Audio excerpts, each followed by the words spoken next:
No dear, no jinx.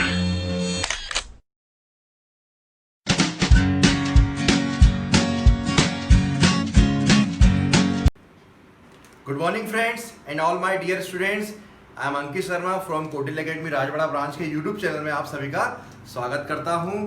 तो आज मैं आपको इंग्लिश का बहुत बेसिक टॉपिक पढ़ाने जा रहा हूं जिसका नाम है subject verb agreement. Basic topic है मगर इससे क्वेश्चंस बहुत अराइज होते हैं, याद रखना, ठीक है ना। तो इसको बहुत ही ध्यान से पढ़ना और मैं आपको ये पढ़ाने के बाद पूरा उसके बाद ये बताऊंगा कि एसएससी, बैंक और एमपीएसआई इन तीनों में इस चैप्टर से कितने क्वेश्चंस का वेटेज है, ठीक, वो भी मैं आपको डिस्कस करूंगा जब ये पूरा चैप्टर हो जाएगा, या वाइल चैप्टर के दौरान ही मैं आपको बता दूंगा कि कितने क्वेश्चन आते हैं और ये वाले कॉन्सेप्ट आते हैं। तो चलिए आज हम सब्जेक्ट वर्ब एग्रीमेंट में देखते हैं। तो सबसे पहले अगर मैं सब्जेक्ट वर्ब एग्रीमेंट की बात करूं तो मेरे माइंड में सबसे पहले आता है सब्जेक्ट, फिर आती है वर्ब और ये आता है एग्रीमेंट। एग्रीमेंट का मतलब आप सभी को मालूम है, समझौता, जो आप एग्रीमेंट करते हैं, ठीक है ना। तो यहां पे हमको अपन लोगों में एग्रीमेंट नहीं करना है, अपन को एग्रीमेंट किसके बीच करवाना है, सब्जेक्ट और वर्ब। इसका मतलब यह है कि जब भी आप सेंटेंस लिखते हैं तो सब्जेक्ट होता है, एक वर्ब होता है, बाकी रेस्ट ऑफ पार्ट ऑब्जेक्ट जिसे आप बोलते हो वो होता है। तो आपको राम के साथ जैसे मैंने इज लिखा है, राम के साथ आर नहीं लिखा है मैंने, और होता भी नहीं है। तो यही सही कोलैबोरेशन होता है सब्जेक्ट का वर्ब के साथ। वही चीज हम यहाँ पे देखने वाले हैं। बहुत से बच्चों को इस चैप्टर में सोचते हैं कि बहुत बेसिक ही आता है, मगर मैं लिटरली बोल रहा हूँ 6-7 साल से पढ़ा रहा हूँ, बच्चों को देख रहा हूँ, इसमें उन्हें वर्ब का नॉलेज नहीं होता है कि कैसे सब्जेक्ट के साथ कैसी वर्ब लेनी है। चलिए सबसे पहले मैं जल्दी से आपको एक सब्जेक्ट की डेफिनेशन देता हूँ कि सब्जेक्ट क्या होते हैं। देखिए सेंटेंस की हम बात करें तो उसमें सब्जेक्ट भी होते हैं, वर्ब भी होते हैं और ऑब्जेक्ट भी होते हैं। तो सब्जेक्ट सेंटेंस में जिसकी आप बात करते हैं, सेंटेंस में ये लिखा है सेंटेंस, ये सेंटेंस लिखा हुआ है, तो इसमें आप किसकी बात कर रहे हो, डेफिनेटली किसकी बात कर रहे हो आप, राम की। तो जिसकी आप बात करते हो वो सेंटेंस का सब्जेक्ट होता है। तो राम यहां पे क्या है, सब्जेक्ट। क्लियर। अब क्या बात हुई, यहां पे एक इज लिखा हुआ और यहां पे गोइंग लिखा हुआ है। तो एक आपको मालूम है हेल्पिंग वर्ब है और एक आपको मालूम है मेन वर्ब है, ठीक है। तो हम देखते हैं मेन वर्ब और हेल्पिंग वर्ब क्या होती हैं। सब्जेक्ट का मेन एक्शन, सब्जेक्ट का मेन एक्शन इज है कि गोइंग है, डेफिनेटली आप लोग बोलेंगे सर गोइंग है। तो बस सब्जेक्ट का जो मेन एक्शन होता है, मेन एक्शन, वो क्या कहलाता है, मेन वर्ब। और मेन वर्ब को जो सपोर्ट करते हैं उन्हें क्या कहते हैं, हेल्पिंग वर्ब। तभी इनका नाम भी क्या पड़ा हुआ है, हेल्पिंग वर्ब। हेल्पिंग वर्ब मतलब हेल्प करना, किसको हेल्प करना, मेन वर्ब को। अच्छा, आगे मैं आपको ये भी बताऊंगा कि ये हमेशा मेन वर्ब को हेल्प नहीं करती है, ये कभी आगे चल के खुद भी मेन वर्ब बन जाती हैं। तो मगर अभी अपन को वहां पे नहीं जाना है, अभी आपको बस ये देखना है हेल्पिंग वर्ब जब भी ये होगी तो हमेशा ये मेन वर्ब को सपोर्ट करेगी। अब देखिए सब्जेक्ट आपको समझ में आ गया जिसके बारे में आप बात कर रहे हो, या फिर ऐसा भी बोल सकते हो आप सब्जेक्ट की रिलेशन जो सेंटेंस में कार्य करता है, मतलब जो सेंटेंस में एक्शन करता है उसे आप सब्जेक्ट बोल सकते हो। दूसरी डेफिनेशन ये भी बन सकती है। मेन वर्ब क्या होती है, सब्जेक्ट का मेन एक्शन। हेल्पिंग वर्ब जो मेन वर्ब को सपोर्ट करे। इन तीनों के अलावा rest of this part, remaining part called object. मतलब सब्जेक्ट वर्ब के अलावा जो कुछ बचता है वो क्या कहलाता है, ऑब्जेक्ट, ठीक है ना। तो सब्जेक्ट वर्ब और ऑब्जेक्ट से मिलकर क्या बनता है, एक सेंटेंस बनता है। कोई जरूरी नहीं है, ऑब्जेक्ट ऑप्शनल होते हैं सेंटेंस में, आप ओनली सब्जेक्ट और वर्ब को लेके भी सेंटेंस बना सकते हैं। जैसे कि मैं आपको बताऊं, मैंने बोला आई ईट, मैं खाता हूं, देख लीजिए यहां पे ऑब्जेक्ट की जरूरत नहीं पड़ी मुझे, अभी भी ये देखो डॉट लगा, मतलब ये सेंटेंस है मेरा। क्लियर। तो कोई ऑप्शनल पार्ट होता है ऑब्जेक्ट सेंटेंस का, हाँ, मगर जब तक ऑब्जेक्ट नहीं होता उस सेंटेंस को हम पूरा नहीं बोल सकते। जैसे आपने बोला है इनकम्प्लीट ही है, मैं खाता हूं, अब क्या खाता हूं, जिज्ञासा तो आएगी मुंह में, इसलिए, ठीक है। बगल ये भी सेंटेंस है और ये भी सेंटेंस है, ठीक है। अब आप लोगों को सब्जेक्ट और वर्ब की डेफिनेशन समझ में आ गई, तो मैं अब आता हूं सब्जेक्ट कितने प्रकार के होते हैं, टाइप्स में। तो सब्जेक्ट देखिए मैंने यहां लिखे हुए I, we, you, they, he, she, it और नेम। क्लियर। अब इसमें भी दो प्रकार के होते हैं, एक सिंगुलर और एक प्लूरल। तो देखिए मैंने ब्लू कलर के एक बॉक्स बनाया है, यूवी दे, ठीक है ना, हमें कम पढ़ना है और ज्यादा समझना है। वही एक इंटेलिजेंट और शार्प स्टूडेंट की पहचान होती है, वो कम पढ़ के ज्यादा गेन करे। ठीक है ना, इसलिए हम कम पढ़ेंगे और ज्यादा गेन करेंगे। कैसे? देखिए, मैंने जिसको बॉक्स पे रखा है वो प्लूरल है, और जो बचे वो सब सिंगुलर। भैया अपन को 3 वर्ड याद करना इजी है, 1 2 3 4 5 वर्ड याद करना इजी है। तो आप सब बोलेंगे सर 3 वर्ड, तो 3 वर्ड याद कर लो, वी, यू और दे। इसके अलावा जो कुछ बचा वो क्या है? सिंगुलर है। तो बस यू भी देखो कहां रखोगे, इधर, और बाकी सबको कहां रखोगे, इधर रखोगे। तो ये सब्जेक्ट की कहानी हो जाती है। ठीक है ना, सब्जेक्ट की कहानी में एक सब्जेक्ट लिखा है मैंने यहाँ पे, नेम, जो कि सिंगुलर होता है। तो यहाँ पे याद रखना वो नेम सिंगुलर होता है जो प्रॉपर होता है। ठीक है, क्योंकि नेम का मतलब होता है नाउन। क्लियर? तो नाउन सिंगुलर प्लूरल दोनों हो सकती है। तो यहाँ पे जो नेम होता है वो प्रॉपर होता है। क्लियर? चलिए, अब मैं सब्जेक्ट की कहानी कंप्लीट हो गई। अब मैं आता हूं वर्ब के पास। किसके पास आता हूं मैं? वर्ब के पास। वर्ब ये रहा। देखिए, वर्ब भी 2 प्रकार की होती है, एक हेल्पिंग वर्ब, और एक मेन वर्ब। हेल्पिंग वर्ब मैंने कुछ ही लिखी है क्योंकि बोर्ड छोटा है, तो मैंने कुछ ही यहां पे मेंशन करी हुई है। ठीक है, is, am, are, do, was, were, does, has, have, did. और ये फिर मैंने देखो साइड में लिखा हुआ कैन, कुड, मोडाल्स, वर्ब। तो हेल्पिंग वर्ब इतनी होती है अपने पास। और मैंने इनके जो हैज बीन, हैव बीन है उनको नहीं लिखा है क्योंकि बोर्ड में यहाँ छोटा है तो इस पे स्पेस कम है। ठीक है ना, इसी में हम समझ लेंगे। ठीक है, और ये एक चीज का याद रखना, हेल्पिंग वर्ब लिमिटेड होती है पूरी इंग्लिश में, और इनकी लिमिट नहीं है। एक चीज तो पहले माइंड में डाल लेना आप, इनको आपको लिमिट ही पढ़ना है। इन्हीं इतनी ही होती है इंग्लिश के अंदर, और नहीं होती है। मगर इनकी लिमिटेशन नहीं है मेन वर्ब की। इतनी होती है कि आपको हो सकता है बहुत सी याद भी ना हो, मालूम भी ना हो कि ये मेन वर्ब है। क्लियर? तो ये तो लिमिटेड होती है, इसको तो अपन इजी याद कर सकते हैं। जैसे कि ये लिखी हुई है हेल्पिंग वर्ब, वो साइड में मैंने मोडाल लिखा हुआ है। क्यों लिखा है बता रहा हूं अभी। देखिए, हेल्पिंग वर्ब ये हो रही है, ये भी 2 प्रकार की होती है, एक सिंगुलर और एक प्लूरल। देखो, सिंगुलर का मैंने एस निकाल लिया है, प्लूरल का पी निकाल लिया। मतलब एस मतलब सिंगुलर, पी मतलब प्लूरल। तो इनमें ही कुछ सिंगुलर होती है, कुछ प्लूरल होती है। तो सभी बच्चों को मालूम है, इस सिंगुलर होती है और एम सिंगुलर होती है, वॉज सिंगुलर होती है और हैज सिंगुलर होती है। अब मेन बात आती है कि डू सिंगुलर की डज सिंगुलर है। तो मोस्ट ऑफ स्टूडेंट डू को सिंगुलर मानते हैं, मगर सर डू प्लूरल वर्ब है, डज कैसी है? सिंगुलर है। इसका भी कॉन्सेप्ट मैं मेन वर्ब में आपको बता दूंगा। बहुत इजी कॉन्सेप्ट है और बहुत ही इजीली मैं बताऊंगा। बचपन में मैडम ने जो पढ़ाया है उसको आप यहां से माइंड से निकाल दो कि ही, शी, इट और एनी नेम के साथ वर्ब में SES आता है, और उसके बाद जो IVU दे होते हैं उसके बाद वर्ब के SES नहीं आता, हटा दो ये।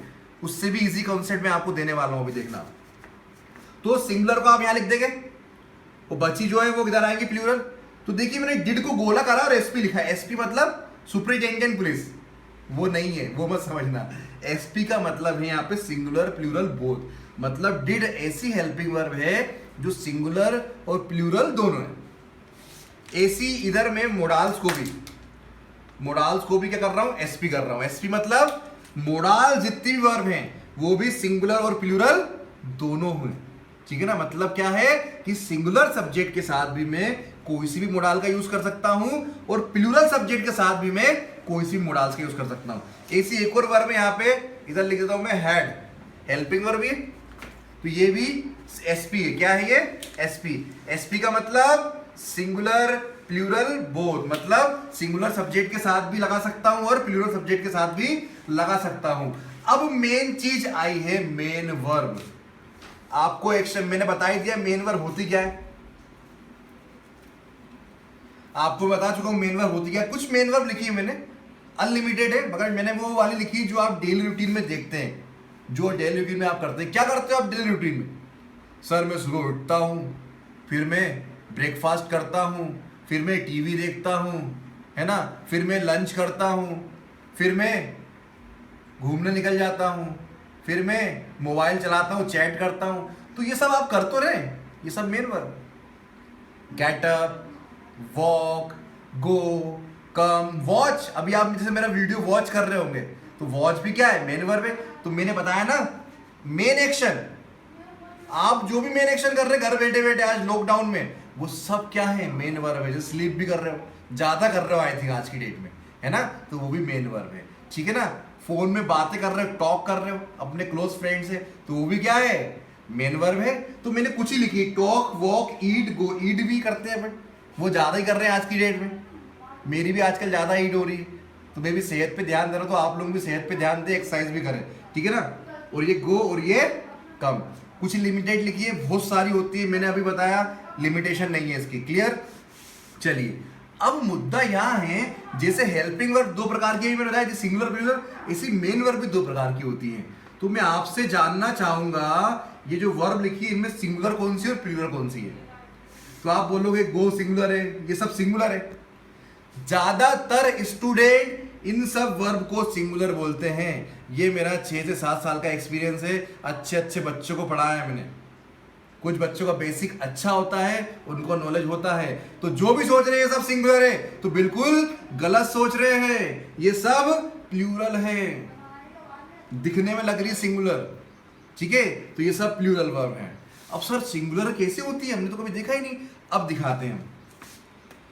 ये जो जितनी भी वर्ब हैं इनमें अगर मैं एस, ई एस और आई ई एस जोड़ दूंगा, ये जितनी वर्ब हैं इनमें एस, ई एस या आई ई एस जोड़ दूंगा, तो वो क्या बन जाएंगी, सिंगुलर मेन वर्ब बन जाएंगी। जैसे कि मैं एक लेता हूं, मैंने लिया गो, तो गो में S, E S, I S है क्या, नहीं है, नहीं है, इसका मतलब ये प्लूरल है। अब मैंने लिखा गोस, अरे sir S, E S, I S, E S दिख गया, ई एस दिख गया, इसका मतलब ये सिंगुलर है। ऐसी यहां पे लिखा है मैंने टॉक, कैसी है, बिल्कुल सही, समझ में आ गया, प्लूरल, मगर वही मैंने लिख दिया टॉक्स, तो ये देखो एस आ गया। किसी भी मेन वर्ब में आपको S, E S, I S दिख जाए, समझ जा रहा है वो कैसी वर्ब है, सिंगुलर। वो जिस भी मेन वर्ब में S, E S, I S नहीं दिखेगा वो कैसी रहेगी, प्लूरल। जैसे कि मैंने लिखा क्राई, फिर लिखा मैंने क्राइज, देखो क्राई में S, E S, I S है क्या, तो कैसी है, प्लूरल। इस पे है क्या, अरे हाँ है सर, तो कैसी है, सिंगुलर। मैंने बोला था ना आपको डू डज में आप पहचान जाओगे, आप बताओ डू होगी सिंगुलर की डज होगी, अब बताओ किस पे दिख रहा है सी एस आई एस, इस पे दिख रहा है सर, तो सिंगुलर कौन सी, ये, प्लूरल कौन सी, ये। बहुत ही अच्छा कॉन्सेप्ट है, ठीक है ना। जिस भी मेन वर्ब में, फिर रिपीट कर रहा हूं मैं, आप लोग इसमें बार बार गलती करते हैं, उसकी एरर पूछी आती है बैंक में, जो कि आपको दिखती भी नहीं है, क्योंकि आप एक एस, स्मॉल सा एस फाइंड करने में आप सोचते बड़ी एरर होगी, मगर एक छोटे से एस की एरर होती है, नहीं निकाल पाते आप लोग। फिर बोल रहा हूं, जिस भी मेन वर्ब में S, E S, I S दिख रहा है वो कैसी रहेगी, सिंगुलर, और जिसमें नहीं रहेगा वो प्लूरल। इसका मेरे पास बहुत अच्छे अच्छे तरीके हैं समझाने के, ऐसा भी तरीका है जिसको आप कभी जिंदगी भर भी नहीं भूल पाओगे, दिखा देता हूं मैं आपको, देखिए। अच्छा मैं आपसे पूछूं मेन वर्ब कितने प्रकार की होती है, आप बोलेंगे 3 प्रकार की होती है, V1, V2, V3। और जो किताबों में आजकल 5 प्रकार की बताई जा रही है, तो वो एक्चुअली बताई जा रही है वो सही है, वो एक्चुअली होती नहीं है, वो अपन बनाते हैं, जैसे कि V4 और V5, क्लियर। तो मैं कोई भी मेन वर्ब ले रहा हूं, चलो टॉक ले लेते हैं, गो ले लेते हैं, सबसे इजी गो, जो आप डेली करते हो, जाना, गो। सेकेंड फॉर्म क्या होती है, went, third form gone, fourth form going, और फिफ्थ फॉर्म पूरी इंग्लिश के अंदर जितनी भी इंग्लिश है, कुछ भी पढ़ लो आप इंग्लिश में, अगर वो मेन वर्ब है तो इतनी फॉर्म होगी उसकी। तो याद रखना मेन वर्ब का पहला फॉर्म हमेशा कैसा होता है, क्या लगा है सी एस आई एस, नहीं लगा, कैसा होगा, और अंतिम फॉर्म क्या लगा है। अब ये यूनिवर्सल ट्रूथ है, पत्थर की लकीर है, कभी नहीं बदल सकता, याद रखना मेरी चीजें। अगर आपको ये समझ में नहीं आया तो ये समझ लीजिए, क्योंकि आप मेन वर्ब पढ़ते हैं, गो, वेंट, गोन, टॉक, टॉक्ड, टॉक्ड, ये तो पढ़ते हैं आप, गोइंग, गोज पढ़ते हैं। तो मेन वर्ब का पहला फॉर्म हमेशा प्लूरल होता है, सदैव, ऑलवेज। और मेन वर्ब का एंड फॉर्म मतलब V5 हमेशा सिंगुलर होता है। ये यूनिवर्सल ट्रूथ है, इसको आप गिनाएं नहीं कर सकते, वो भी यूनिवर्सल ट्रूथ है जो मैं बोल रहा हूँ। मगर जिसको जिससे इससे समझ में आ रहा है इससे समझ ले, जिसको ये इजी से लैंग्वेज समझ में आ रही है CSI लगा के वो इससे समझ ले। अब ये चीज मैंने क्यों पढ़ाई आपको, ये मैंने सिंगुलर प्लूरल बार बार आप बोल रहे होंगे सर सिंगुलर प्लूरल बोल रहे हैं, क्यों बोल रहे हैं, उसका एक रीजन है, क्योंकि यहाँ पे क्या लिखा हुआ है, एग्रीमेंट। क्या लिखा हुआ है, एग्रीमेंट लिखा हुआ है। तो मुझे किसके बीच एग्रीमेंट कराना है, सब्जेक्ट और वर्ब के बीच। और सब्जेक्ट और वर्ब के बीच एग्रीमेंट कराने के लिए मुझे वकील साहब के पास जाना पड़ेगा। किसके पास जाना पड़ेगा, वकील साहब। और वकील साहब ने इसके लिए 2 क्लोज बनाए, मतलब 2 नियम बनाए हैं। उनने बोला है singular subject connected by singular verb, plural subject connected by. अगर आपको सब्जेक्ट और वर्ब के बीच एग्रीमेंट करवाना है तो आपको पूरी इंग्लिश में वकील की ये 2 बातों का ध्यान रखना पड़ेगा। सिंगुलर सब्जेक्ट के साथ आपको कैसी वर्ब कनेक्ट करनी है, सिंगुलर वर्ब। और प्लूरल सब्जेक्ट के साथ आपको कैसी वर्ब कनेक्ट करनी है, प्लूरल वर्ब। और आपको मालूम ही अभी दिखाया था मैंने सब्जेक्ट सिंगुलर प्लूरल कौन से होते हैं। तो आप देखिए डेमो, ये लिखा है राज, देखो फिर लिख रहा हूं, राज इज गोइंग टू। अब ये तो इजी है, क्यों इजी है, हेल्पिंग वर्ब ले ली मैंने। और ये कैसी हेल्पिंग वर्ब है, सिंगुलर। और ये क्या है, नेम है। अभी बताया था नेम सिंगुलर होता है कि प्लूरल, अभी आपको दिखाया था मैंने, हाँ बिल्कुल सही, सिंगुलर। और singular subject connected by singular verb. अब इसको ट्विस्ट लाते हैं अपन। अब मैंने बोला राज वर्क हार्ड, ठीक है। अब राज क्या है, नेम। नेम मतलब सिंगुलर, मतलब ये सब्जेक्ट कैसा है, सिंगुलर। और singular subject connected by singular verb. अभी बताया था ये है मेन वर्ब। मेन वर्ब में एंड में SES दिख रहा है क्या, नहीं दिख रहा है। इट मींस दैट ये कैसी वर्ब है, प्लूरल। और वकील साहब ने क्या बोला है, singular subject connected by singular verb. और ये सिंगुलर सब्जेक्ट, तो इससे क्या करना पड़ेगा, मुझे एस लगाना पड़ेगा, क्योंकि भैया वकील साहब का जो नियम है उसे फॉलो करना पड़ेगा, नहीं तो पूरी इंग्लिश में आपको कुछ भी समझ में नहीं आएगा। समझ ली, यहीं से निकल रही है। टेंस तो बहुत आगे की कड़ी होती है इंग्लिश की, बहुत आगे की, क्योंकि टेंस में आप ये सब चीजों का यूज करते हैं, सब्जेक्ट का, वर्ब का, ऑब्जेक्ट का, ऑल 8 पार्ट ऑफ स्पीच का यूज करते हैं। और आपको 8 पार्ट ऑफ स्पीच ही नहीं मालूम तो आप टेंस में सेंटेंस कैसे क्रिएट करेंगे। थोड़ा कॉमन सेंस करना। बहुत से टीचर टेंस से स्टार्ट करते हैं, मैं टेंस से स्टार्ट नहीं करूंगा, क्योंकि टेंस बहुत हाई लेवल है मेरे पॉइंट ऑफ व्यू से। आपको जब तक इंग्लिश का बेसिक नहीं मालूम, टेंस पे सेंटेंस क्रिएट ही नहीं कर सकते आप, ठीक है। अब एक और सेंटेंस लिख रहा हूं, आपको बताना है, देखिए, दे गोस, चलो, वे जाते हैं। मैंने बोला ना ऑब्जेक्ट की जरूरत भी नहीं है, आपको डायरेक्ट बोल सकते हैं, ये भी सेंटेंस है। दे गो होगा कि दे गोज होगा। अब फिर आया मैं, ये सब्जेक्ट कैसा है मेरा, प्लूरल सब्जेक्ट। और plural subject connected by plural verb. अब भैया देखते हैं, अरे एस लगा है, ये तो सिंगुलर होती है। और plural subject connected by singular verb नहीं होता, मतलब ये गलत।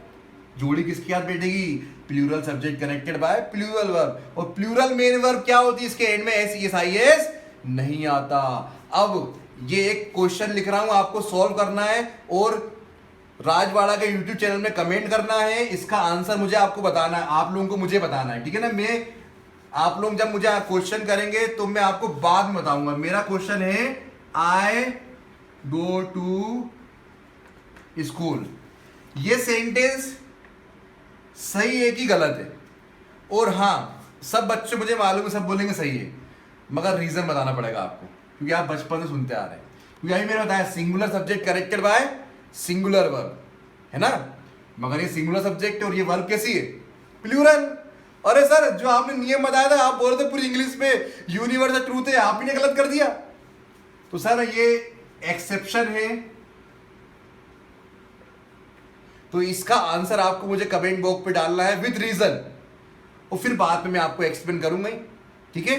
तो आज के लिए मैं आपको यहीं पे वीडियो क्लोज कर रहा हूं। आई होप कि आपको ये वीडियो समझ में आया होगा, पसंद आया होगा। और पसंद आए तो डेफिनेटली इसे लाइक करना ना भूले, ठीक है, आपको मैं आगे और अच्छे अच्छे वीडियो अच्छे अच्छे कॉन्सेप्ट के साथ क्लियर करूंगा। और अगर आपको इंग्लिश में कोई से भी चैप्टर में कोई भी डाउट हो तो आप हमारे YouTube वाले चैनल में, कोटिल एकेडमी राजवाड़ा वाले YouTube चैनल में कमेंट करें, मैं आपके लिए वो वाला चैप्टर अपलोड करूंगा। क्लियर? ओके, गुड बाय, जय हिंद। चलिए दोस्तों, अभी तक हमने देखा subject verb agreement. I think आपको समझ में आ गया होगा कि सिंगुलर सब्जेक्ट्स क्या होते हैं, प्लूरल सब्जेक्ट्स क्या होते हैं, सिंगुलर वर्ब्स क्या होती है, प्लूरल वर्ब्स क्या होती है। तो मैं आपका एक छोटा सा टेस्ट ले रहा हूँ, ठीक है ना।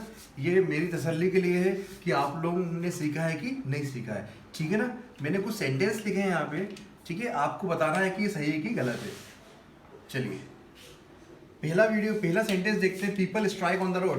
पीपल रोड पर धरना देती है, ये मैंने लिखा हुआ है, ठीक है। अब दिक्कत है कि मैंने सब्जेक्ट वर्ब एग्रीमेंट में पीपल तो आपको बताया नहीं, he she it I we you they यही बताया सब्जेक्ट, मगर ये भी तो नाउन है, नाउन सब्जेक्ट बन सकते हैं। तो मैंने इसलिए एक्स्ट्रा ले दिया कि आपको बता दो। चलो ये बताता हूँ, ये प्लूरल सब्जेक्ट है, ठीक है ना। और plural subject corrected by plural verb. तो बताइए सही है गलत? ये वर्ब कैसी है, प्लूरल है कि सिंगुलर है, बताइए जल्दी। हाँ, वेरी गुड। क्या हटाना पड़ेगा यहाँ से? एस को एलिमिनेट करना पड़ेगा। क्यों?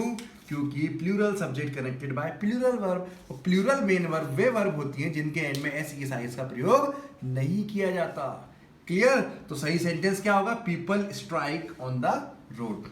नेक्स्ट शीट, ये आपको सब्जेक्ट मालूम है, मैंने सब्जेक्ट वर्ब एग्रीमेंट बताया था। सब्जेक्ट सिंगुलर है कि प्लूरल? जल्दी बोलिए। हाँ, very good, singular subject connected by singular. अरे ये क्या हो गया, फिर से शिट। सिंगुलर सब्जेक्ट, और ये वर्ब कैसी है, सिंगुलर है कि प्लूरल? बिल्कुल सही, प्लूरल है, क्योंकि मुझे एस नहीं दिख रहा है। और वकील का एग्रीमेंट कभी नहीं भूलना है, आपको याद रखना। Singular subject connected by singular verb, तो यहाँ पे क्या ऐड करना पड़ेगा? एस ऐड करना पड़ेगा, तब सही एग्रीमेंट होगा सब्जेक्ट और वर्ब के बीच। क्लियर? तीसरा देखते हैं। राहुल नाम है, नाम है मतलब सिंगुलर, और singular subject connected by singular verb, मतलब ये भी क्या है, गलत। यहां भी क्या जोड़ना पड़ेगा मुझे? एस। अब बैठेगा सही, ठीक है। अब यहां आते हैं, ये क्या सब्जेक्ट है, सिंगुलर है कि प्लूरल? वेरी गुड, कैसा सब्जेक्ट है? Plural subject. Plural subject connected by plural verb. अरे क्या बात है सर, आपने सही लिख दिया। Plural subject connected by plural verb. Plural verb है कि नहीं है, जल्दी बताओ। हाँ बिल्कुल है। क्यों? एस एस आई एस नहीं दिख रहा है, तो ये सेंटेंस बिल्कुल राइट है। अब फिर से मैंने एक और सेंटेंस में सब्जेक्ट चेंज करा, चिल्ड्रन। ये मैंने आपको नहीं बताया है, आगे मैं जो नाउन का चैप्टर आपको पढ़ाऊंगा, नाउन में आपको सब क्लियर हो जाएगा ए टू जेड। क्लियर? चिल्ड्रन मैं बताता हूँ, चिल्ड्रन प्लूरल सब्जेक्ट होता है, ठीक है ना। तो plural subject connected by plural verb. अरे प्लूरल वर्ब में तो एस आता ही नहीं है सर, तो क्या करे? एस हटा दे। वेरी गुड, हटा दिया। लो, अब बिल्कुल सही हो गया। चिल्ड्रन नो एवरीथिंग, सही बात है, आजकल के बच्चे हर कुछ जानते, ठीक है ना। अब यहां आते हैं, वी सिंगुलर है कि प्लूरल? आपने बोला प्लूरल, बिल्कुल सही बोला sir. Plural subject connected by plural verb. It's, अरे एस आ गया, ये तो सिंगुलर है और हमारा सब्जेक्ट प्लूरल है, तो यहां से किसको एलिमिनेट करना पड़ेगा? एस को एलिमिनेट करना पड़ेगा। तो आई थिंक आपको एक कॉन्सेप्ट तो आपके माइंड में बिल्ड हो गया होगा कि singular subject connected by singular verb. Singular verb क्या होती है? जिनके एंड में S E S I S आता है। और प्लूरल मेन वर्ब क्या होती है? जिनके एंड में S E S I S नहीं आता है, ठीक है। अब मैं सब्जेक्ट वर्ब एग्रीमेंट के कुछ कॉन्सेप्ट हैं, कुछ नियम हैं, जिनको मैं बहुत ही इजी तरीके से आपके सामने प्रस्तुत करूंगा। तो नेक्स्ट वीडियो मैंने जरूर देखें, जिसपे इस सब चीजों का मैं यूज करूंगा। और उस पर यह भी बताऊंगा कि सब्जेक्ट हमेशा आगे ही आते हैं क्या, बीच में नहीं आते हैं, एंड में नहीं आते हैं क्या। सब्जेक्ट की पोजीशन भी देखेंगे और सब्जेक्ट के अकॉर्डिंग कहां कैसी वर्ब लगनी है ये भी देखेंगे। तो बिल्कुल चैनल को लाइक और सब्सक्राइब करना ना भूलें, लाइक करें और अच्छे अच्छे वीडियो में आपके तक पहुंचाऊंगा। थैंक यू, धन्यवाद।